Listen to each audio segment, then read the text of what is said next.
Hi everyone, आप सभी का पुनः एक बार फिर से एजुकेशनल चैनल में स्वागत है। और आज की वीडियो में हम आपके साथ डिस्कस कर रहे हैं आपके पीएचडी के एडमिशन के नए नियम के ऊपर। आप सभी को पता होगा कि पीएचडी के एडमिशन का जो पुराना प्रक्रिया चलता चला आया है, यानी कि विश्वविद्यालय में पीएचडी के एडमिशन के लिए रिटन टेस्ट देना और फिर रिटन टेस्ट क्वालिफाई करने के बाद इंटरव्यू राउंड में जाना और इंटरव्यू राउंड के बाद आपको पीएचडी में एडमिशन मिलता था।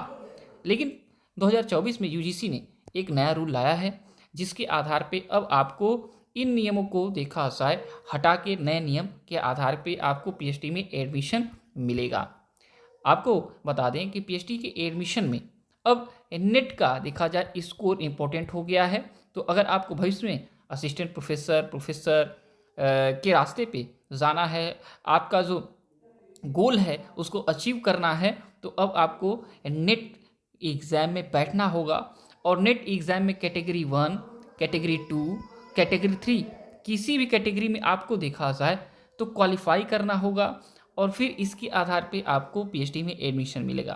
कैटेगरी 1 जेआरएफ से जुड़ा हुआ है, कैटेगरी 2 आपके देखा जाए तो असिस्टेंट प्रोफेसरशिप यानी नेट से जुड़ा हुआ है और कैटेगरी 3 पीएचडी ओनली से जुड़ा हुआ है। इन तीनों कैटेगरियों में से कोई भी एक कैटेगरी में आपको क्वालिफाई होना पड़ेगा नेट का एग्ज़ाम, तभी जाके आपको पीएचडी में एडमिशन मिल पाएगा। और आपको पता होगा कि पीजी के आधार पे ही देखा जाए नेट का एग्ज़ाम होता था, लेकिन अब यूजी के आधार पे भी नेट का एग्ज़ाम आप दे पाएंगे।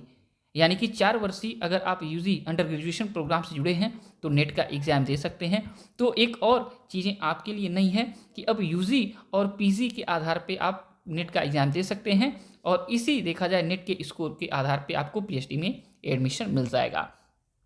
केंद्रीय विश्वविद्यालयों में ये नियम फॉलो होना शुरू हो गया, लेकिन स्टेट गवर्नमेंट यूनिवर्सिटी में ये नियम फॉलो नहीं हो रहा था। लेकिन अब देखा जाए 2025 से कोई भी स्टेट गवर्नमेंट यूनिवर्सिटी जो जिसका सत्र पिछड़ा नहीं है, जो पीछे सत्र पे नहीं चल रहा है, पीछे सत्र से एडमिशन नहीं दे रहा है, उसको 2024-25 का जो सत्र चल रहा है, ठीक है, उसमें एडमिशन के इन नियमों को फॉलो करना पड़ेगा।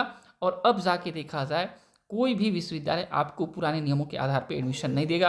2025 ऐसा देखा जाए वर्ष है जहां से आपको इन नए नियमों के आधार पे ही आपको एडमिशन मिल पाएगा।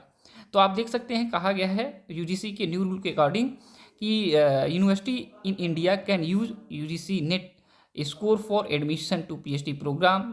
This replace the need for separate entrance exam for PhD programs. ठीक है, तो यानी कि कोई भी विश्वविद्यालय को एंट्रेंस एग्जाम कराने की ज़रूरत नहीं है। ठीक है, और आपको यूजीसी नेट के स्कोर के आधार पे आप मेरिट बना सकते हैं और उसी के आधार पे बच्चों को शॉर्टलिस्टेड कर सकते हैं इंटरव्यू राउंड के लिए। और फिर यूजीसी नेट के एग्ज़ाम में एक नया कैटेगरी जोड़ दिया गया जो पहले नहीं था, वो कैटेगरी 3 था, eligible for admission to PhD program only. इसी के साथ आपको बता दें कि कैटेगरी 2 और कैटेगरी 1 की 1 ईयर ही वैलिडिटी है। 1 साल तक जब आप एग्ज़ाम क्वालिफाई करेंगे, जिस दिन से आपको सर्टिफिकेट इशू होगा, प्रमाण पत्र जारी होगा, जिस दिन से आपको वो 1 साल के लिए वैलिड होगा कैटेगरी 2 और कैटेगरी 3। ठीक है, और 1 साल के अंदर अगर आपको पीएचडी में एडमिशन नहीं मिलता है तो फिर से आपको नेट का एग्ज़ाम देना पड़ेगा। कैटेगरी 2 आपको पता होगा 2 से 3 साल यानी जेआर माफ़ करिए कैटेगरी 1 आपको 2 से 3 साल के लिए वैलिड किया जाता है जो जेआरएफ क्वालिफाई करते हैं, और कैटेगरी 2 और कैटेगरी 3 ओनली 1 ईयर के लिए वैलिड होगा जो कि पीएचडी के एडमिशन के लिए मान्य होगा। ओके, तो आशा करते हैं आपको नए नियम समझ में आ गए होंगे, क्योंकि अब नए नियमों के आधार से आपको एडमिशन मिलेगा। इससे आप अपडेट हो जाइए और अपने देखा जाए जुड़ने वाले लोगों को भी अपडेट करिए जो भविष्य में असिस्टेंट प्रोफेसर, एसोसिएट प्रोफेसर और प्रोफेसर के रास्ते पे चलना चाहते हैं। ओके, तो thanks for watching educational channel. आप सभी का दिन बहुत बहुत शुभ हो।